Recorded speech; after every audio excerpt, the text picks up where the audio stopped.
ಹಾಸ್ಯ ನಟರಿಬ್ಬರ ಬಾಳಲ್ಲಿ audio bomb ದೊಡ್ಡ ಸುದ್ದಿ ಮಾಡ್ತಿದೆ. ಮಡೆನೂರು ಮನು ಅರೆಸ್ಟ್ ಆದ ಬೆನ್ನಲ್ಲೇ ನಟ ಅಪ್ಪಣ್ಣನ ಸುತ್ತವೂ ಹೊಸ ಕತೆ ಹುಟ್ಕೊಂಡಿದೆ. ಆದರೆ ಮನು ಪತ್ನಿ ಮಾತ್ರ ಸಂತ್ರಸ್ತೆ ವಿರುದ್ಧ ತಿರುಗಿ ಬಿದ್ದಿದ್ದಾರೆ.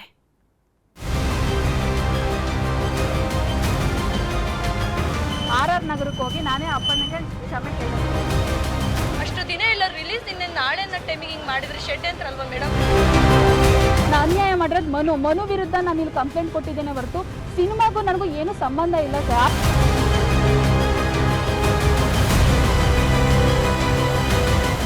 ಮಾಡಬಾರದ್ದು ಮಾಡಿದ್ರೆ ಆಗಬಾರದ್ದು ಆಗುತ್ತೆ ಅಂತಾರಲ್ಲ, ಇದಕ್ಕೆ ನೋಡಿ ಮಡೆನೂರು ಮನುಪಾಲಿಗೆ ಇವತ್ತು ಕನಸು ನನಸಾದ ದಿನ.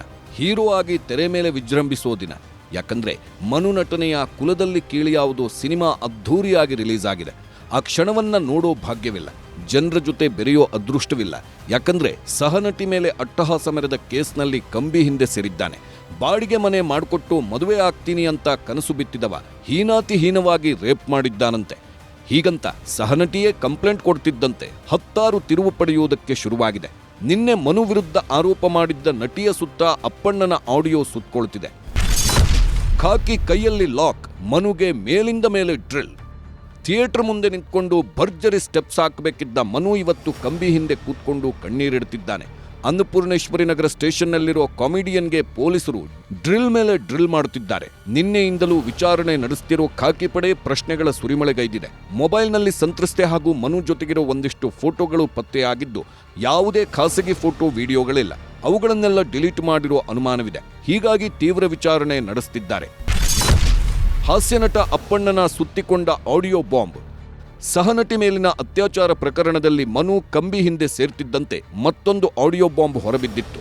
ಇದೇ ಸಂತ್ರಸ್ತೆಯೇ ತನ್ನ ಸಹನಟ ಅಪ್ಪಣ್ಣನ ಮೇಲೆ ಆರೋಪ ಮಾಡೋ ಆಡಿಯೋ ವೈರಲ್ ಆಗಿತ್ತು.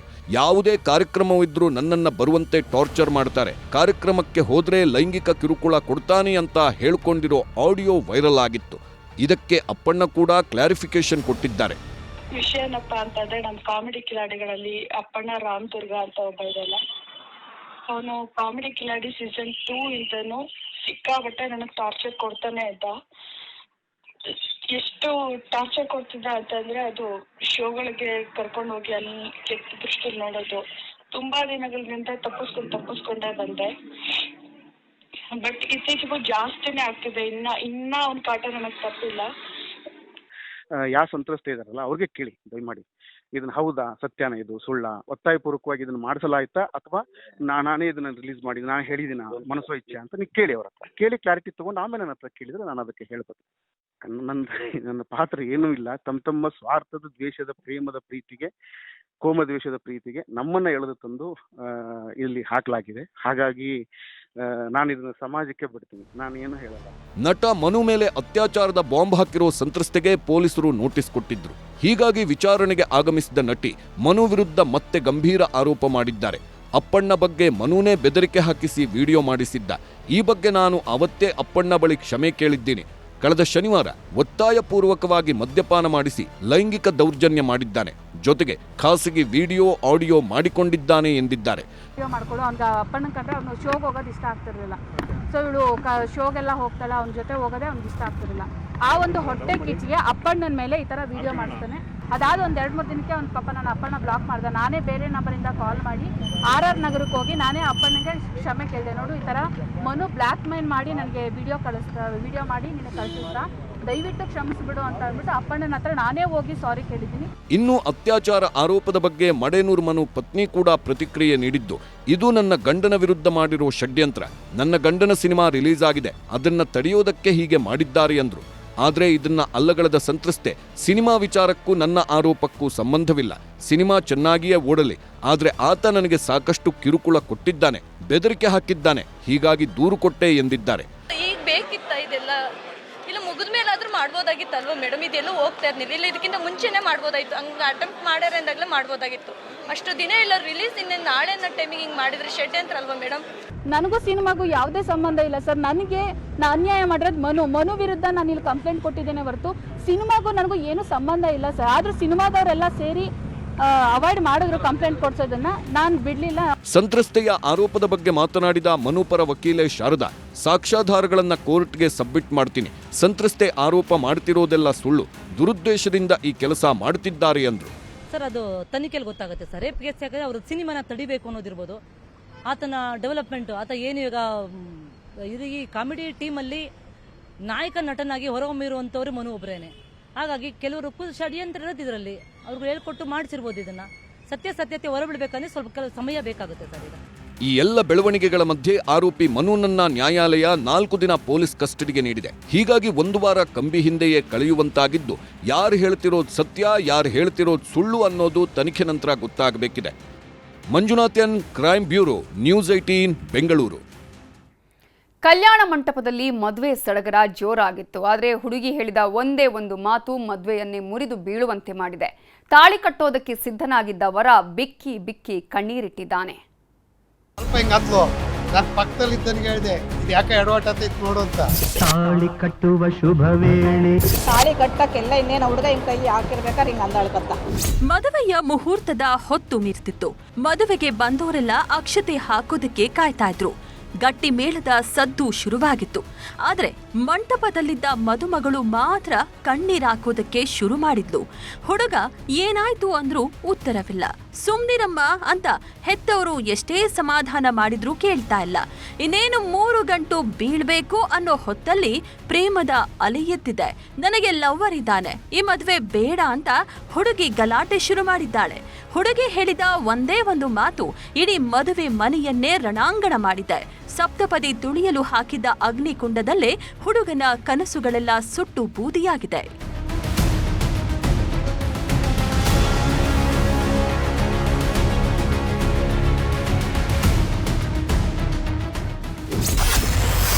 ತಾಳಿ ಕಟ್ಟುವ ಶುಭ ವೇಳೆ ಒಲ್ಲೆ ಎಂದ ವಧು. ನುಚ್ಚು ನೂರಾಯ್ತು ಕನಸು, ವರನ ಕಣ್ಣೀರು. ಹಾಸನದ ಬೂವನಹಳ್ಳಿಯ ಪಲ್ಲವಿ ಹಾಗೂ ಆಲೂರು ತಾಲೂಕಿನ ಜಿ ತಿಮ್ಮನಹಳ್ಳಿಯ ವೇಣುಗೋಪಾಲ್ಗೂ ಮದುವೆ ಫಿಕ್ಸ್ ಆಗಿತ್ತು. ಗುರು ಹಿರಿಯರೇ ಮುಂದೆ ನಿಂತು ಮದುವೆಯನ್ನ ನಿಶ್ಚಯಿಸಿದ್ರು. ಹೀಗಾಗಿ 10 ಶಾಸ್ತ್ರಗಳು ನಡೆದಿದ್ವು. ಖುಷಿಯಾಗಿಯೇ ಪ್ರೀ ವೆಡ್ಡಿಂಗ್ ಫೋಟೋ ಶೂಟ್ ಕೂಡ ಮಾಡಿಸಿದ್ರು. ಒಂದೇ ಒಂದು ದಿನವೂ ಪ್ರೀತಿಯ ಗುಟ್ಟು ಬಿಟ್ಟಿರ್ಲಿಲ್ಲ. ಇವತ್ತು ಅದೇನಾಯ್ತೋ ಗೊತ್ತಿಲ್ಲ, ಹಳೆ ಹುಡುಗನೇ ಬೇಕು ಅನ್ನಿಸ್ತು ಏನೋ ಅದೂ ಗೊತ್ತಿಲ್ಲ. ಮಾಂಗಲ್ಯ ಧಾರಣೆ ಹೊತ್ತಲ್ಲಿ ಕಣ್ಣೀರ ಧಾರೆ ಶುರು ಮಾಡಿದ್ದಾಳೆ. ಮದುಮಗ ವೇಣುಗೋಪಾಲ್ ತಾಳಿ ಕಟ್ಟಲಾ ಅಂತ 3-4 ಬಾರಿ ಕೇಳಿದ್ರು. ಇಲ್ಲ, ಇಲ್ಲ, ಕೊನೆಗೆ ನನಗೆ ಈ ಮದುವೆ ಬೇಡ, ನಾನೊಬ್ಬನನ್ನ ಪ್ರೀತಿಸ್ತಿದ್ದೀನಿ ಅಂತ ಹಾಸ್ಯಮಣಿಯಿಂದ ಎದ್ದು ಹೋಗ್ತಿದ್ದಂತೆ ಕೈಯಲ್ಲಿ ತಾಳಿ ಹಿಡಿದಿದ್ದ ವರ ಕಣ್ಣೀರಿಟ್ಟಿದ್ದಾನೆ. ನೆನ್ನೆಲ್ಲಾರು ಹೇಳ್ಬೋದಾಯ್ತಲ್ವಾ, ನೆನ್ನೆ ಬೆಳಗ್ಗೆ ಎಲ್ಲಾರು ಕ್ಯಾನ್ಸಲ್ ಆಗ ಮಾಡಿ ಅಂತ. ತಾಳಿ ಕಟ್ಟಕ್ಕೆಲ್ಲ ಇನ್ನೇನು ಹುಡುಗ ಹಿಂಗೆ ಕೈ ಹಾಕಿರ್ಬೇಕಾದ್ರೆ ಹಿಂಗೆ ಅಂದಾಳ್ಕತ್ತ. ಬೇಡ, ನಾನು ಲವ್ ಮಾಡ್ತಾ ಇದ್ದೀನಿ ಅಂತ. ಮದುವೆ ಫಿಕ್ಸ್ ಆಗಿ 3 ತಿಂಗಳಾಯ್ತು. ಒಂಚೂರು ರವಾಬ್ಗೆ ಒಂಚೂರು ಗೊತ್ತಿಲ್ವಂತೆ. ಹುಡುಗಿ ತಂದಿಗೆ ಗೊತ್ತಿಲ್ಲ. ಒಂದು ಸಾಮಾನು ತರಬೇಕು ಅಂದ್ರೆ ಎಷ್ಟು ಕಷ್ಟ ಇರುತ್ತೆ ಇವತ್ತು. ಎಲ್ಲ ಮಾಡ್ಯವ್ರು, ಆದರೂ ಈ ಥರ ಮೋಸ ಮಾಡಿದ್ದಾರೆ ಹುಡುಗಿ. ಅದೇನಪ್ಪ ಗೊತ್ತಿಲ್ಲ ಇವತ್ತಿನ ಕಾಲದ ಹುಡುಗಿರು. ಹುಡುಗಿ ಮದುವೆ ಬೇಡ ಅಂತ ರೂಮ್ ಸೇರ್ಕೊಳ್ತಿದ್ದಂತೆ ಇಡೀ ಕಲ್ಯಾಣ ಮಂಟಪವೇ ನಿಶ್ಶಬ್ದ. ಅಡುಗೆ ರೆಡಿಯಿತ್ತು, ಊಟಕ್ಕೂ ಸಿದ್ಧವಾಗಿತ್ತು. ಆದ್ರೆ ಮದುವೆಯೇ ನಡೀಲಿಲ್ಲ. ಕೊನೆಗೆ ಹಿರಿಯರೆಲ್ಲ ಸೇರ್ಕೊಂಡು ಹುಡುಗಿಯನ್ನ ಪ್ರತ್ಯೇಕವಾಗಿ ಮಾತಾಡಲು ಕಳಿಸಿದ್ರು. ಎಷ್ಟೊತ್ತು ಮಾತನಾಡಿದ್ರೂ ಹುಡುಗಿ ಬಾಯಲ್ಲಿ ಬಂದ ಉತ್ತರ ಒಂದೇ, ನನಗೆ ಮದುವೆ ಇಷ್ಟ ಇಲ್ಲ, ನಾನೊಬ್ಬ ಹುಡುಗನನ್ನ ಪ್ರೀತಿಸ್ತಿದ್ದೀನಿ ಅನ್ನೋದು. ಕೊನೆಗೆ ಕಲ್ಯಾಣ ಮಂಟಪಕ್ಕೆ ಬಂದ ಪೊಲೀಸರು ಪಲ್ಲವಿಯನ್ನ ಸ್ಟೇಷನ್ಗೆ ಕರೆದೊಯ್ದು ವಿಚಾರಿಸಿದ್ದಾರೆ. ಆಗಲೂ ಈ ಮದುವೆ ನನಗೆ ಇಷ್ಟ ಇಲ್ಲ ಅಂತಾನೆ ಹೇಳಿದ್ದಾಳೆ. ಹೀಗಾಗಿ ಮದುವೆ ಮುರಿದು ಬಿದ್ದಿದೆ. ಬೇಡ ಅಂತ ಅಕ್ಕಲ ಅಂತ ಹುಡುಗ ನೀಟಾಗಿ ಕೇಳಿದ. ಅವನು ಪಾಪ ಕಣ್ಣೀರು ಹಾಕ್ಬಿಟ್ಟ. ಕೇಳಿ ಆಮೇಲೆ ಬಿಲ್ಕುಲ್ ಬೇಡ ಅಂತ ಹುಡುಗಿ ಇದು ಮಾಡಿದ್ಲು. ಆಮೇಲೆ ಇನ್ನು ಶುರು ಆಯ್ತು ಜಾರಿ. ಹುಡುಗಿ ಏನೋ ಬೇರೆ ಲವ್ ಅಂತೆ, ಮೊದಲೇ ಹೇಳ್ಬೋದಾಯ್ತು. ಈಗ ಅವ್ರ ಅಪ್ಪ ಒಂದು ಜೀವ ಬೆರ್ಚಿಗೆ ಸೂಟ್ ಹಾಕಿದ್ಲು. ಭಾರಿ ಒಳ್ಳೆ ಹುಡುಗ ಇವನು, ಮಾಸ್ಟ್ರು, ಭಾರಿ ಒಳ್ಳೆ ಹುಡುಗ. ಮಕ್ಕಳ ಮದುವೆ ಅನ್ನೋದು ಹೆತ್ತವರ ದೊಡ್ಡ ಕನಸು. ಹೀಗಾಗಿಯೇ ಲಕ್ಷ ಖರ್ಚು ಮಾಡಿ ಅದ್ಧೂರಿಯಾಗಿ ಮದುವೆ ಮಾಡ್ತಿದ್ರು. ಮದುವೆಗೆ ಅಂತ ಬಂದ ಬಹುತೇಕರು ಹಸಿದ ಹೊಟ್ಟೆಯಲ್ಲೇ ವಾಪಸ್ ಹೋದ್ರು. ಆದ್ರೆ ಕೆಲವರು ಮಾತ್ರ ಊಟದ ರುಚಿ ನೋಡ್ಕೊಂಡು ವಾಪಸ್ ಆದ್ರು. ಪ್ರೀತಿ ಮಾಡಿದ್ದೇ ನಿಜವಾದ್ರೆ ಹೆತ್ತವರನ್ನ ಒಪ್ಪಿಸಬಹುದಿತ್ತು, ಇಲ್ಲ ಹುಡುಗನ ಬಳಿ ಹೇಳ್ಕೊಳ್ಬಹುದಿತ್ತು. ಆದ್ರೆ ತಾಳಿ ಕಟ್ಟೋ ಹೊತ್ತಲ್ಲಿ ಹೇಳ್ಕೊಂಡಿದ್ದು ನಿಜಕ್ಕೂ ವಿಪರ್ಯಾಸ. ಕೃಷ್ಣಮೂರ್ತಿ ಇಬ್ಬೀಡು, ನ್ಯೂಸ್ 18 ಹಾಸನ. ದರ್ಶನ್ ಹಾಗೂ ಪವಿತ್ರ ಗೌಡ ಮಧ್ಯೆ ಮತ್ತೆ ಅನುರಾಗ್ ಸಂಗಮ ಶುರುವಾದ ಹಾಗೆ ಕಾಣಿಸ್ತಿದೆ. ಇನ್ಸ್ಟಾಗ್ರಾಂನಲ್ಲಿ 2-3 ಪೋಸ್ಟ್ ಹಾಕಿರೋ ಸುಬ್ಬಿ ನಗು ಮುಖದಲ್ಲೇ 10 ಸುಳಿವು ಕೊಟ್ಟಿದ್ದಾರೆ.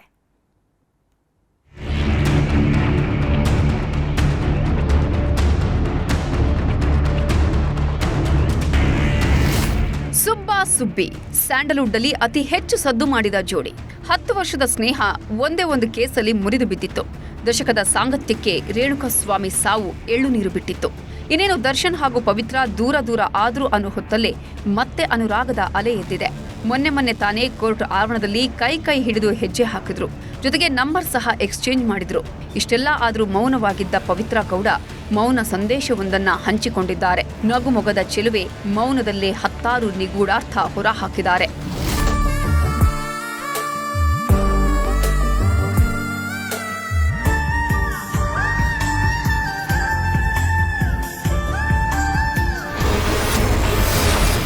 ಇನ್ಸ್ಟಾಗ್ರಾಂನಲ್ಲಿ ಗೌಡ್ತಿಯ ಮೌನದ ಉತ್ತರ. ನಗುತ್ತಿದ್ದಾಳೆ ಸುಬ್ಬಿ, ಸಿಕ್ತಾ ಸುಲ್ತಾನನ ಪ್ರೀತಿ.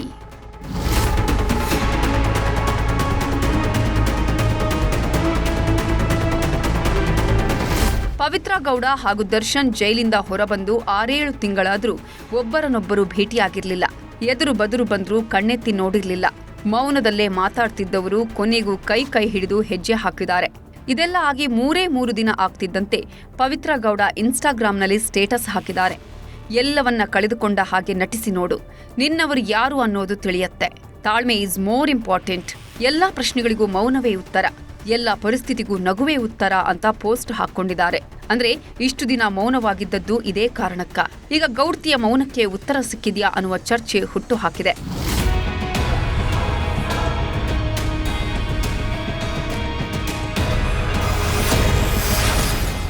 ದರ್ಶನ್ ಹಾಗೂ ವಿಜಯಲಕ್ಷ್ಮಿಗೆ ಸಮನ್ಸು ಸಂಕಷ್ಟ. ಅತ್ತ ಪವಿತ್ರ ಗೌಡ ಮೌನರಾಗ ಹಾಡ್ತಿದ್ರೆ ಇತ್ತ ದರ್ಶನ್ ಹಾಗೂ ವಿಜಯಲಕ್ಷ್ಮಿಗೆ ಸಂಕಷ್ಟ ಎದುರಾಗಿದೆ. ಮೈಸೂರಿನ ಫಾರ್ಮ್ ಹೌಸ್ನಲ್ಲಿ ಬಾರ್ ಹೆಡೆಡ್ ಗೂಸ್ ಬಾತುಕೋಳಿಗಳನ್ನ ಸಾಗಿದ್ದ ಸಂಬಂಧ ದರ್ಶನ್, ವಿಜಯಲಕ್ಷ್ಮಿ ಹಾಗೂ ನಾಗರಾಜ್ ವಿರುದ್ಧ ವನ್ಯಜೀವಿ ಸಂರಕ್ಷಣಾ ಕಾಯ್ದೆಯಡಿ ದೂರು ದಾಖಲಾಗಿತ್ತು. ಇದೇ ಕೇಸಲ್ಲಿ ಈಗ ನ್ಯಾಯಾಲಯ ಸಮನ್ಸ್ ಕೊಟ್ಟಿದ್ದು ಜುಲೈ 4ರಂದು ವಿಚಾರಣೆಗೆ ಖುದ್ದು ಹಾಜರಾಗುವಂತೆ ಸೂಚನೆ ನೀಡಿದೆ. ಒಂದ್ ಕಡೆ ಪವಿತ್ರ ಗೌಡ ಸಂದೇಶ, ಇನ್ನೊಂದ್ ಕಡೆ ಬಾತುಕೋಳಿ ಸಂಕಷ್ಟ. ಒಟ್ನಲ್ಲಿ ದರ್ಶನ್ ಪಾಲಿಗೆ ಮೇಲಿಂದ ಮೇಲೆ ಕಂಟಕಗಳು ಸುತ್ತಕೊಳ್ತಿದ್ದು ಎಲ್ಲಿಗೆ ಬಂದು ನಿಲ್ಲುತ್ತೋ ಕಾದು ನೋಡಬೇಕು. ಕ್ಯಾಮರಾ ಪರ್ಸನ್ ರಾಹುಲ್ ಜೊತೆ Anand KS, news 18 Mysuru. Big boss ಸ್ಪರ್ಧಿ ಚೈತ್ರಾ ಕುಂದಾಪುರ ಹಾಗೂ ಅವರ ತಂದೆಯ ನಡುವಿನ ಕಿತ್ತಾಟ ನಿಲ್ಲುವ ಹಾಗೆ ಕಾಣಿಸ್ತಿಲ್ಲ. ಇಷ್ಟು ದಿನ ಆರೋಪಗಳ ಸುರಿಮಳೆಗೈತಾ ಇದ್ದವರು ಈಗ ಪೊಲೀಸ್ ಠಾಣೆಯ ಮೆಟ್ಟಿಲೇರಿದ್ದಾರೆ.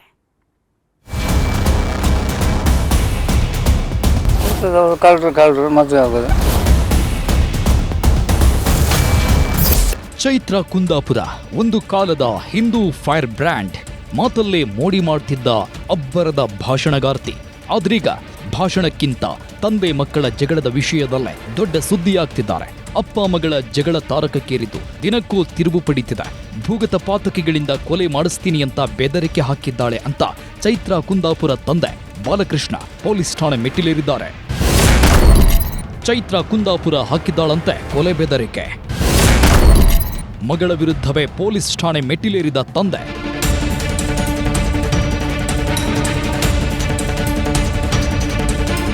ಚೈತ್ರಾ ಕುಂದಾಪುರ ಮದುವೆಯಾಗಿದ್ದೇ ಆಗಿದ್ದು ಅಂದಿನಿಂದ ಒಂದಲ್ಲ ಒಂದು ವಿವಾದಗಳು ಸುತ್ತಕೊಳ್ತಾನೇ ಇವೆ. ಮಗಳು ಹಾಗೂ ಅಳಿಯನ ವಿರುದ್ಧ ಸಾಲು ಸಾಲು ಆರೋಪ ಮಾಡಿದ್ದ ಬಾಲಕೃಷ್ಣ ನಾಯಕ್ ಈಗ ಪೊಲೀಸ್ ಠಾಣೆ ಮೆಟ್ಟಿಲೇರಿದ್ದಾರೆ. ಅದು ಕೂಡ ತನ್ನ ಮಗಳೇ ಕೊಲೆ ಬೆದರಿಕೆ ಹಾಕಿಸ್ತಿದ್ದಾಳೆ ಅಂತ ಕಂಪ್ಲೇಂಟ್ ಕೊಟ್ಟಿದ್ದಾರೆ.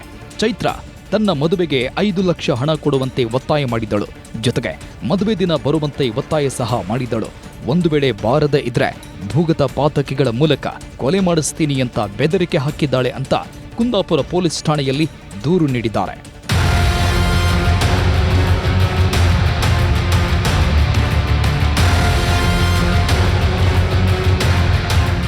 ವರ್ಷದ ಹಿಂದೆ ಒಂದಿಷ್ಟು ಹುಡುಗರ ಜೊತೆ ಕಂತೆ ಹಣ ತಂದಿದ್ದ ಚೈತ್ರಾ ಕುಂದಾಪುರ ಮನೆಯಲ್ಲೇ ಇಟ್ಕೊಂಡಿದ್ದಳಂತೆ. ಇಷ್ಟು ಹಣ ಮನೆಗೆ ತರೋದು ಸರಿಯಲ್ಲ ಎಂದಿದ್ದಕ್ಕೆ ಕೊಲೆ ಮಾಡೋ ಬೆದರಿಕೆ ಹಾಕಿದ್ದಳಂತೆ. ಆಮೇಲೆ ಆ ಹಣ ಗೋವಿಂದ ಬಾಬು ಪೂಜಾರಿಗೆ ಸೇರಿದ್ದು ಅಂತ ಗೊತ್ತಾಯಿತು. ಚೈತ್ರಾಳ ವರ್ತನೆ ಸರಿಯಿಲ್ಲ, ನನ್ನ ದೊಡ್ಡ ಮಗಳು ಗಾಯತ್ರಿ ಮತ್ತು ನನ್ನನ್ನು ಕೊಲೆ ಮಾಡುವ ಭಯವಿದೆ ಅಂತ ದೂರಿನಲ್ಲಿ ಉಲ್ಲೇಖಿಸಿದ್ದಾರೆ. ಹೀಗಾಗಿ ಚೈತ್ರಾ ಕುಂದಾಪುರಳನ್ನ ಠಾಣೆಗೆ ಕರೆಸಿದ ಪೊಲೀಸರು ವಿಚಾರಣೆ ನಡೆಸಿದ್ದಾರೆ. ಈ ವೇಳೆ ಚೈತ್ರಾ ಕೋರ್ಟಲ್ಲಿ ಬಗೆಹರಿಸಿಕೊಳ್ಳುವುದಾಗಿ ಲಿಖಿತ ರೂಪದಲ್ಲಿ ಹೇಳಿಕೆ ನೀಡಿದ್ದಾರಂತೆ. ಬಾಲಕೃಷ್ಣ ನಾಯಕ್ ಎಂಬುವರು ಬಂದು ಅವರ ಮಗಳಾದ ಚೈತ್ರಾ ಕುಂದಾಪುರ ಅವರ ಮೇಲೆ ಒಂದು ದೂರನ್ನು ಸಲ್ಲಿಸಿದ್ದಾರೆ. ಚೈತ್ರಾ ಕುಂದಾಪುರ ಇವರು ದೊಡ್ಡ ಮಗಳಾದ ಗಾಯತ್ರಿಗೂ ಅವರಿಗೂ ಬೆದರಿಕೆಯನ್ನು ಕೊಟ್ಟು ಅವರ ಹೆಸರಿನಲ್ಲೇ ಇರುವ ಆಸ್ತಿಯನ್ನು ಚೈತ್ರ ಕುಂದಾಪುರನೇ ಮಾಡ್ಕೊಳ್ತೀನಿ ಎಂದು ಹೇಳಿ ಬೆದರಿಕೆ ಕೊಟ್ಟಿದ್ದಾರೆ ಎಂದು ದೂರನ್ನು ಸಲ್ಲಿಸಿದ್ದಾರೆ. ಚೈತ್ರ ಕುಂದಾಪುರ ಅವರನ್ನು ಸ್ಟೇಷನ್ ಬಂದು ಇದು ನಾವು ಕೋರ್ಟ್ನಲ್ಲಿ ಬಗೆಹರಿಸಿಕೊಳ್ತೀವಿ ಎಂದು ಲಿಖಿತ ಹೇಳಿಕೆಯನ್ನು ಕೊಟ್ಟಿದ್ದಾರೆ. ಒಟ್ನಲ್ಲಿ ಅಪ್ಪ ಮಗಳ ಪುರಾಣ ದಿನಕ್ಕೊಂದರಂತೆ ತೆರೆದುಕೊಳ್ಳುತ್ತಿದ್ದು ಎಲ್ಲಿಗೆ ಬಂದು ನಿಲ್ತೋ ಕಾದ್ ನೋಡಬೇಕು. ಕಿಶನ್ ಶೆಟ್ಟಿ, ನ್ಯೂಸ್ 18 ಮಂಗಳೂರು. ಅವರೆಲ್ಲ ಗ್ಯಾಂಗ್ ರೇಪ್ ಪ್ರಕರಣದ ಆರೋಪಿಗಳು. ಸುಮಾರು 1 ವರ್ಷ ಜೈಲಲ್ಲಿದ್ದವರು ಮೊನ್ನೆ ಹೊರ ಬರ್ತಿದ್ದಂತೆ ರೋಡ್ ಶೋ ಮಾಡಿದ್ರು. ಯಾವಾಗ ಇದರ ಬಗ್ಗೆ ನ್ಯೂಸ್ 18 ವರದಿ ಮಾಡ್ತು, 7 ಮಂದಿಯ ವಿರುದ್ಧ ರೌಡಿ ಶೀಟ್ ಓಪನ್ ಆಗಿದೆ.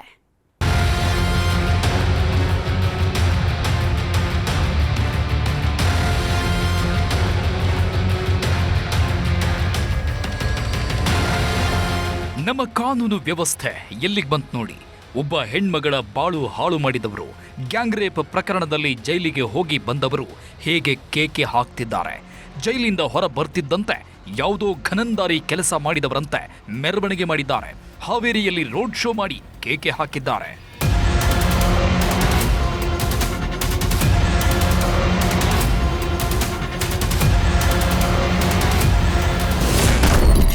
ಗ್ಯಾಂಗ್ ರೇಪ್ ಆರೋಪಿಗಳ ಭರ್ಜರಿ ರೋಡ್ ಶೋ. ಜೈಲಿಂದ ಹೊರ ಬರ್ತಿದ್ದಂತೆ ಶೋ ಆಫ್, ಖಾಕಿ ಕೇಸ್. ಜನವರಿ 8, 2024 ಹಾವೇರಿಯಲ್ಲಿ ನಡೆದಿದ್ದ ಗ್ಯಾಂಗ್ ರೇಪ್ ಪ್ರಕರಣ ಇಡೀ ರಾಜ್ಯವನ್ನೇ ಬೆಚ್ಚಿ ಬೀಳಿಸಿತ್ತು. ಹೆಣ್ಮಗಳ ಮೇಲೆ ಅಟ್ಟಹಾಸ ಮೆರೆದವರ ಹೆಡೆಮುರಿ ಕಟ್ಟಿದ ಪೊಲೀಸರು 19 ಆರೋಪಿಗಳನ್ನ ಕಂಬಿ ಹಿಂದೆ ತಳ್ಳಿದ್ರು. ಇದರಲ್ಲಿ 12 ಜನ ಆರೋಪಿಗಳಿಗೆ 10 ತಿಂಗಳ ಹಿಂದೆಯೇ ಜಾಮೀನು ಸಿಕ್ಕಿತ್ತು. ಆದರೆ ಪ್ರಮುಖ ಆರೋಪಿಗಳಿಗೆ ಮಾತ್ರ ಬಿಡುಗಡೆ ಭಾಗ್ಯ ಸಿಕ್ಕಿರಲಿಲ್ಲ. ಮೊನ್ನೆ 7 ಮಂದಿಗೆ ಬೇಲ್ ಸಿಕ್ತಿದ್ದಂತೆ ಹಾವೇರಿ ಜಿಲ್ಲಾ ಕಾರಾಗೃಹದಿಂದ ಬಿಡುಗಡೆಯಾಗಿದ್ರು. ಸಂಜೆ ಹೊತ್ತಿಗೆ ಹೊರ ಬಂದವರು ಶೋ ಆಫ್ ಕೊಡೋದಕ್ಕೆ ಶುರು ಮಾಡಿದ್ದಾರೆ. ಹಾವೇರಿಯ ಸಬ್ ಜೈಲಿನಿಂದ ಅಕ್ಕಿ ಆಲೂರಿನವರೆಗೂ ರೋಡ್ ಶೋ ನಡೆಸಿದ್ದಾರೆ. 5 ಕಾರು, 20ಕ್ಕೂ ಹೆಚ್ಚು ಹಿಂಬಾಲಕರನ್ನ ಕಟ್ಕೊಂಡು ಮೆರವಣಿಗೆ ಮಾಡಿದ್ದಾರೆ.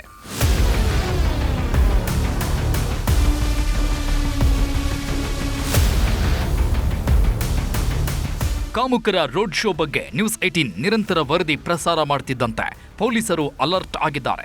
ಇವತ್ತು ನ್ಯಾಯಾಲಯದ ಆವರಣದಲ್ಲೇ 5 ಆರೋಪಿಗಳನ್ನ ಲಾಕ್ ಮಾಡಿದ್ದಾರೆ. 7 ಆರೋಪಿಗಳ ವಿರುದ್ಧ ರೌಡಿ ಶೀಟ್ ಓಪನ್ ಮಾಡಿದ್ದು ಜಾಮೀನು ರದ್ದುಗೊಳಿಸಲು ಕೋರ್ಟ್ಗೆ ಅರ್ಜಿ ಸಲ್ಲಿಸಿದ್ದಾರೆ. ಹಾವೇರಿ ಸಬ್ ಜೈಲಿಂದ ಅಕ್ಕಿ ಅಲ್ಲೂರು ಕಡೆ ಬರುವಾಗ ದಾರಿಯಲ್ಲಿ ಒಂದು ಪ್ರೊಸೆಷನ್ ಥರ ಮಾಡಿ ಮತ್ತೆ ವಿಡಿಯೋ ಮಾಡಿದರು. ಆ ವಿಡಿಯೋಕ್ಕೆ ಸೋಷಿಯಲ್ ಮೀಡಿಯಾದಲ್ಲಿ ಅಪ್ಲೋಡ್ ಮಾಡಿದರು. ಇನ್ಸಿಡೆಂಟ್ಗೆ ಗಮನಕ್ಕೆ ಬಂದ ನಂತರ ಹಾನಗಲ್ ಪೊಲೀಸ್ ಸ್ಟೇಷನ್ದಲ್ಲಿ ಕೇಸ್ ರಿಜಿಸ್ಟರ್ ಮಾಡಿದೆ. 5 ಆರೋಪಿಗಳು ಕಸ್ಟಡಿಯಲ್ಲಿ ಇದ್ದಾರೆ. ಜಾಮೀನು ಷರತ್ತು ಉಲ್ಲಂಘನೆ ಆಧಾರದ ಮೇಲೆ ಜಾಮೀನು ರದ್ದು ಮಾಡಲಿಕ್ಕೆ ಅಪ್ಲಿಕೇಶನ್. ಗ್ಯಾಂಗ್ ರೇಪ್ ಆರೋಪಿಗಳ ರೋಡ್ ಶೋಗೆ ಬಿಜೆಪಿ ನಾಯಕರು ಕಿಡಿಕಾರಿದ್ದಾರೆ. ವಿಜಯೇಂದ್ರ ಟ್ವಿಟರ್ನಲ್ಲಿ ಸರ್ಕಾರದ ವಿರುದ್ಧ ಹರಿಹಾಯ್ದಿದ್ದು, ಪರಿಷತ್ ವಿಪಕ್ಷ ನಾಯಕ ಛಲವಾದಿ ನಾರಾಯಣಸ್ವಾಮಿ ಕೂಡ ಕಾಂಗ್ರೆಸ್ ವಿರುದ್ಧ ಗುಡುಗಿದ್ದಾರೆ. ಕಾನೂನು ಸುವ್ಯವಸ್ಥೆ ಸಂಪೂರ್ಣ ಕೆಟ್ಟಿದೆ. ಇವತ್ತು ರೇಪ್ ಮಾಡಿ ಮರ್ಡರ್ ಮಾಡಿದವರು ಬೇಲ್ ಸಿಕ್ಕಿದಾಗ ರೋಡ್ ಶೋ ಮಾಡ್ತಾರೆ ಅಂತಂದ್ರೆ ಕಾನೂನು ಬದುಕಿದೆ ಅಂತ ಹೇಳ್ಬೇಕಾ? ಈ ಕಾಂಗ್ರೆಸ್ಸು ಉಸಿರಾಡ್ತಿದೆ, ಬದುಕಿದೆ, ಪಾಪ ಇನ್ನೂ ಬದುಕಿದೆ ಅಂತ ಹೇಳ್ಬೇಕಾ ನಾವು? ಕಾನೂನು ಬದಿಗಿಟ್ಟಿದ್ದಾರೆ. ಈ ಸರ್ಕಾರ ವ್ಯವಸ್ಥೆಯಲ್ಲಿ ಸಂಪೂರ್ಣ ಕೆಟ್ಟಿದೆ. ಒಟ್ನಲ್ಲಿ ಒಬ್ಬ ಹೆಣ್ಮಗಳ ಬಾಳು ಹಾಳು ಮಾಡಿ ಜೈಲಿಗೆ ಹೋದವರು ರೋಡ್ ಶೋ ಮಾಡಿ ಮತ್ತೆ ಲಾಕ್ ಆಗಿದ್ದಾರೆ. ದೊಡ್ಡ ಸಾಧನೆ ಮಾಡಿದವರ ರೀತಿ ಬಿಲ್ಡಪ್ ಕೊಟ್ಟವರು ಈಗ ಕೈ ಹಿಸುಕಿಕೊಳ್ತಿದ್ದಾರೆ. ನಾಗರಾಜ್ ಮಾಕಾಪುರು, ನ್ಯೂಸ್ 18 ಹಾವೇರಿ. ಅವರಿಬ್ರು ಒಂದೇ ಏರಿಯಾದ ಸ್ನೇಹಿತರು. ಆದರೆ ಸ್ನೇಹಿತನ ಹೆಂಡತಿ ಮೇಲೇನೆ ಕಣ್ಣು ಹಾಕಿದವ ಗೆಳೆಯನ ಬದುಕಲ್ಲಿ ಬಿರುಗಾಳಿ ಎಬ್ಬಿಸಿದ್ದ. ಎಷ್ಟೇ ಬುದ್ಧಿ ಹೇಳಿದ್ರೂ ಕೇಳದೆ ನವರಂಗಿ ಆಟ ಆಡ್ತಿದ್ದ. ಹೀಗಾಗಿ ಸಂಧಾನಕ್ಕೆ ಅಂತ ಕರೆಸಿ ಚಟ್ಟ ಕಟ್ಟಿದ್ದಾರೆ. ಹೆಣ್ಣಿನ ಮೋಹಕ್ಕೆ ಬಿದ್ದವರು ಉಳಿದ ಇತಿಹಾಸವೇ ಇಲ್ಲ. ಯಾಕಂದ್ರೆ ಕಾಮದ ಪ್ರೇಮ ಅನ್ನೋದು ಸಮುದ್ರದ ಸುಳಿ ಇದ್ದಂತೆ. ಒಮ್ಮೆ ಬಿದ್ದವರು ಮತ್ತೆ ಮೇಲೆದ್ದ ಇತಿಹಾಸವೇ ಇಲ್ಲ. ಇದಕ್ಕೆ ಬೆಸ್ಟ್ ಎಕ್ಸಾಂಪಲ್ ಕೋಲಾರದ ಈ ಕಗ್ಗೊಲೆ. ಸ್ನೇಹಿತನ ಹೆಂಡತಿ ಮೇಲೆ ಕಣ್ಣು ಹಾಕಿದವ ರಕ್ತಕಾರಿ ಪ್ರಾಣ ಬಿಟ್ಟಿದ್ದಾನೆ. ಎಷ್ಟೇ ಬುದ್ಧಿ ಹೇಳಿದ್ರೂ ಕೇಳದೆ ಗಂಡ ಹೆಂಡತಿ ಸಂಸಾರದಲ್ಲಿ ಬಿರುಗಾಳಿ ಎಬ್ಬಿಸ್ತಿದ್ದವ ಹಾದಿ ಬೀದಿ ಹೆಣವಾಗಿ ಹೋಗಿದ್ದಾನೆ. ಸ್ನೇಹಿತನ ಹೆಂಡತಿ ಮೇಲೆಯೇ ಹಾಕಿದ್ದ ಕಾಮದ ಕಣ್ಣು. ರಾಜಿ ಪಂಚಾಯಿತಿಗೆ ಕರೆದ ಹೆಂಡತಿ ಪ್ರಿಯಕರನ ಕೊಂದ. ಈತನ ಹೆಸರು ಅಮೀನ್, ಇವನು ಇರ್ಫಾನ್. ಇಬ್ರು ಕೂಡ ಬೆಂಗಳೂರಿನ ಹೊಸಕೋಟೆಯವರು. ಒಂದೇ ಏರಿಯಾವಾಗಿದ್ದರಿಂದ ಒಳ್ಳೆಯ ಸ್ನೇಹಿತರಾಗಿದ್ರು. ಆದರೆ ಇವರಿಬ್ಬರ ಮಧ್ಯೆ ವೈಮನಸ್ಸಿಗೆ ಕಾರಣವಾಗಿದ್ದೆ ಇರ್ಫಾನ್ ಪತ್ನಿ ಹುಸ್ನಾ. ಜಿಮ್ಗೆ ಹೋಗಿ ಬಾಡಿ ಬೆಳೆಸ್ಕೊಂಡಿದ್ದ ಅಮೀನ್ ಗೆಳೆಯನ ಹೆಂಡತಿ ಮುಂದೆ ಶೋ ಆಫ್ ಕೊಡ್ತಿದ್ದ. ಕಟ್ಟುಮಸ್ತಾದ ಬಾಡಿಗೆ ಕಳೆದೋದವಳು ಗಂಡನಿಗೆ ಗೋಲಿ ಹೊಡೆಯೋದಕ್ಕೆ ಶುರು ಮಾಡಿದ್ಲು. ಈ ವಿಷಯ ಗೊತ್ತಾಗ್ತಿದ್ದಂತೆ ಗಂಡ ಹೆಂಡತಿ ದೂರವಾಗಿದ್ರು. ಕೊನೆಗೆ ಸಂಬಂಧಿಕರ ಮಧ್ಯಸ್ಥಿಕೆಯಲ್ಲಿ ಇರ್ಫಾನ್ ಹಾಗೂ ಹುಸ್ನಾಳನ್ನ ಒಂದು ಮಾಡಿದ್ರು. ಈ ವೇಳೆ ಅಮೀನ್ಗೂ ಎಚ್ಚರಿಕೆ ಕೊಟ್ಟಿದ್ರಿಂದ ಹುಸ್ನಾ ತಂಟೆಗೆ ಹೋಗಲ್ಲ ಅಂತ ಮಾತು ಕೊಟ್ಟಿದ್ದಂತೆ. ಆದರೆ ಅಮೀನ್ ಬಿಟ್ಟರು ಈ ಹುಸ್ನಾ ಬಿಡೋದಕ್ಕೆ ರೆಡಿ ಇರಲಿಲ್ಲ. ಇರ್ಫಾನ್ ಇಲ್ಲಿ ಒಂದು ತಿಂಗಳಿಂದ ಇಲ್ಲೇ ಇತ್ತು, ನಮ್ಮಲ್ಲೇ ಇಲ್ಲ, ಬೇರೆ ಇಲ್ಲಿ ಕೋಲಾರಾಗ ಇತ್ತು ಇರ್ಫಾನು. ಅವ್ರಿಗೆ ಏನು ಕರೆದು ಕ್ಷಮೆ ಮಾಡ್ಕೊತೀವಿ, ಏನು ನನಗೆ ಮಾಡಬೇಡ ಅಲ್ಲಿ ಹಾಸ್ಪಿಟಲ್ಗೆ ಬಂದರೆ ನಾವು ಏನು ಮಾಡಬೇಡ, ಇಲ್ಲಿಗೆ ಬಾ ನಿನಗೆ ಮಾತಾಡ್ತೀನಿ ಅಂತ ಕರೆದು ಹೊಡೆದಿರೋದು. ಹುಸ್ನಾ ಇರ್ಫಾನು 2 ತಿಂಗಳಿಂದ ಕೋಲಾರಾಗೆ ಇದ್ದೀನಿ, ಅವರು ಊರಿಗೆ ಹೋಗ್ತಾ ಇಲ್ಲ. ಯಾಕಂದರೆ ಏನನ್ನ ಅಲ್ಲಿ ಏನನ್ನ ಜಗಳ ಆಗ್ತದೆ ಅಂತ ಹೋಗಿಲ್ಲ ಅವನು. 15 ದಿನದ ಹಿಂದೆ ಹೊಸಕೋಟೆಯಿಂದ ಕೋಲಾರಕ್ಕೆ ತನ್ನ ಚಿಕ್ಕಮ್ಮನ ಮನೆಗೆ ಹೋಗಿದ್ದ ಹುಸ್ನಾ ಅಲ್ಲೇ ನವರಂಗಿ ಆಟ ಶುರು ಮಾಡಿದ್ದಾಳೆ. ದಿನವಿಡೀ ಫೋನ್ನಲ್ಲಿ ಬ್ಯುಸಿ ಆಗಿರ್ತಿದ್ದಳು. ಇದು ಇರ್ಫಾನ್ಗೆ ಗೊತ್ತಾಗ್ತಿದ್ದಂತೆ ನಖಶಿಖಾಂತ ಉರಿದು ಹೋಗಿದ್ದಾನೆ. ಕೋಲಾರದಲ್ಲೇ ರಾಜ್ಯ ಪಂಚಾಯಿತಿಗೆ ಅಂತ ಅಮೀನ್ನನ್ನ ಕರೆಸ್ಕೊಂಡಿದ್ದಾನೆ. ಮೊದಲೇ ಪ್ಲಾನ್ ಮಾಡಿದ್ದ ಇರ್ಫಾನ್ ಇಲ್ಲೇ ಹೆಣ ಉರುಳಿಸಬೇಕು ಅಂತ ಗೆಳೆಯರನ್ನೂ ಕರ್ಕೊಂಡು ಬಂದಿದ್ದ. ಮಾತಿಗೆ ಮಾತು ಬೆಳೆಯುತ್ತಿದ್ದಂತೆ ಮಾಂಸ ಕತ್ತರಿಸೋ ಮಚ್ಚಲ್ಲಿ ಕೊಚ್ಚಿ ಕೊಲೆ ಮಾಡಿದ್ದಾನೆ. ಜಗಳ ಬಿಡಿಸಲು ಬಂದ ಪತ್ನಿಯ ಕೈಬೆರಳನ್ನೂ ಎಗರಿಸಿದ್ದಾನೆ. ಇಲ್ಲಿಗಲ್ ಕಾಂಟ್ಯಾಕ್ಟ್ ವಿಚಾರವಾಗಿ ಒಂದಾಗಿರೋ ಮರ್ಡರ್ ಅಂತ ಗೊತ್ತಾಗಿದೆ. ಇದರಲ್ಲಿ ಯಾರು ಮೃತ ಇದ್ದಾನೆ ಅವನು ಹೊಸಕೋಟೆಯಲ್ಲಿ ಇರೋದು, ಮತ್ತು ಇದರಲ್ಲಿ ಯಾರು ಅಕ್ಯೂಸ್ಡ್ ಇದ್ದಾರೆ ಅವರು ಕೂಡ ಇಲ್ಲ ಹೊಸಕೋಟೆಯಲ್ಲಿರೋದು. ಇಲ್ಲಿ ಅವರು ಈ ಒಂದು ವಿಚಾರವಾಗಿ ಒಂದು ಡಿಸ್ಕಷನ್ ಮಾಡೋದಕ್ಕೆ ಇಲ್ಲಿ ಕರೆದಾಗ ಮಾತಿಗೆ ಮಾತು ಬೆಳೆದು ಅದು it has resulted in murder. ಒಟ್ನಲ್ಲಿ ಬೇಡ ಬೇಡ ಅಂದ್ರೂ ಆಂಟಿ ಸಹವಾಸ ಮಾಡುತ್ತಿದ್ದವ ರಕ್ತಕಾರಿ ಸಾವನ್ನಪ್ಪಿದ್ದಾನೆ. ಗಂಡ ಇದ್ರೂ ಮತ್ತೊಬ್ಬನ ತೋಳತೆಕ್ಕೆ ಬಯಸಿದವಳು ಆಸ್ಪತ್ರೆ ಸೇರಿದ್ರೆ ಸಿಟ್ಟಿನ ಕೈಗೆ ಬುದ್ಧಿ ಕೊಟ್ಟವ ಕಂಬಿ ಹಿಂದೆ ಸೇರಿದ್ದಾನೆ. ರಘುರಾಜ್, ನ್ಯೂಸ್ 18, ಕೋಲಾರ. ಮಳೆಗಾಲ ಶುರುವಾಯಿತು ಅಂದ್ರೆ ಕೊಡಗು ಜನರಲ್ಲಿ ಆತಂಕ ಮನೆ ಮಾಡುತ್ತೆ. ಹೀಗಾಗಿ ಈ ಬಾರಿ ಅನಾಹುತ ಸಂಭವಿಸೋದಿಕ್ಕೂ ಮೊದಲೇ ಅಪಾಯದ ಜಾಗದಲ್ಲಿದ್ದವರನ್ನ ಶಿಫ್ಟ್ ಮಾಡಲು ನಿರ್ಧಾರ ಮಾಡಲಾಗಿದೆ.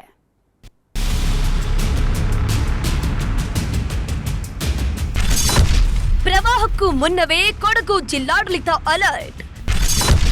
44 ಗ್ರಾಮಗಳ 3000 ಕುಟುಂಬಗಳ ಸ್ಥಳಾಂತರಕ್ಕೆ ರೆಡಿ. ಕೊಡಗು ಜಿಲ್ಲೆಯಲ್ಲಿ ಮಳೆಗಾಲ ಅಂದ್ರೆ ಆತಂಕ ತರುವ ಸಮಯ. ಗುಡ್ಡಗಾಡು ಪ್ರದೇಶ, ನದಿ ಪಾತ್ರದ ಜನರಿಗೆ ಒಂದಲ್ಲ ಒಂದು ರೀತಿಯ ಆತಂಕ ಮನೆ ಮಾಡುತ್ತೆ.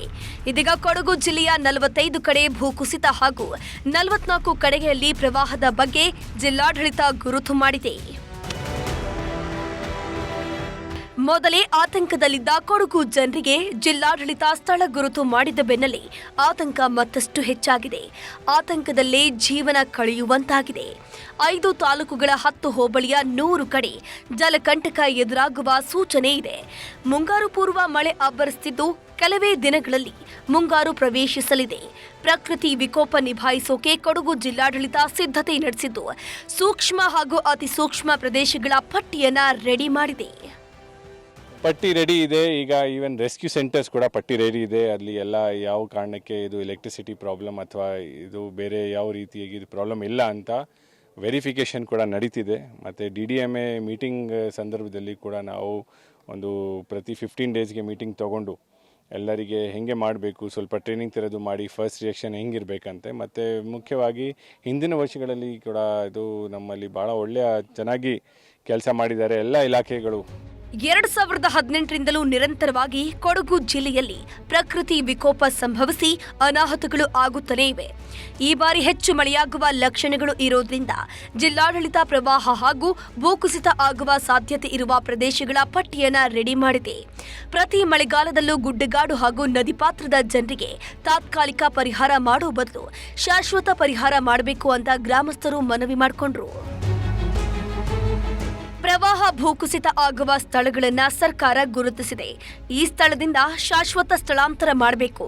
ತಾತ್ಕಾಲಿಕ ಪರಿಹಾರ ಮಾಡಿ ಮತ್ತೆ ವಾಪಸ್ ಅಲ್ಲಿಗೆ ಕಳಿಸೋದು ಸೂಕ್ತವೇ ಅನ್ನುತ್ತಿದ್ದಾರೆ ಜನರು. ಸರ್ಕಾರವು ಶಾಶ್ವತ ಸ್ಥಳಾಂತರಕ್ಕೆ ಚಿಂತಿಸಬೇಕಿದೆ. ಪ್ರೇಮ್ ಕುಮಾರ್, ನ್ಯೂಸ್ 18, ಕೊಡಗು. ಇನ್ನಷ್ಟು ಪ್ರಮುಖ ಸುದ್ದಿಯನ್ನು ಕ್ವಿಕ್ ಆಗಿ ನೋಡೋಣ ಎಕ್ಸ್‌ಪ್ರೆಸ್ ನ್ಯೂಸ್ ಅಲ್ಲಿ. ಮುನಿರತ್ನ ವಿರುದ್ಧ ಬಿಜೆಪಿ ಕಾರ್ಯಕರ್ತೆಯಿಂದ ರೇಪ್ ಕೇಸ್ ಪ್ರಕರಣ ಎಸ್ಐಟಿಗೆ ವರ್ಗಾವಣೆ ಆಗ್ತಿದ್ದಂತೆ ಬಂಧನ ಭೀತಿ ಅಜ್ಞಾತ ಸ್ಥಳದಲ್ಲಿ ಅಡಗಿದ ಆರ್ಆರ್ ನಗರ ಶಾಸಕ ಪತ್ನಿಯ ಸೀಮಂತದ ದಿನವೇ ಪತಿ ಸಾವು ಹೃದಯಾಘಾತದಿಂದ ಪತಿ ದುರ್ಮರಣ ದಕ್ಷಿಣ ಕನ್ನಡದ ಮಿತ್ತನಡ್ಕ ಎಂಬಲ್ಲಿ ಘಟನೆ ತಂತಿಯಲ್ಲಿ ಸಿಲುಕಿ ಪರದಾಡ್ತಿತ್ತು ಚಿರತೆ ರಕ್ಷಣೆ ಮಾಡಿದ ಅರಣ್ಯಾಧಿಕಾರಿಗಳು ರಾಮನಗರ ಜಿಲ್ಲೆಯ ಕನಕಪುರದ ಕೂತಗಾನಹಳ್ಳಿಯಲ್ಲಿ ಘಟನೆ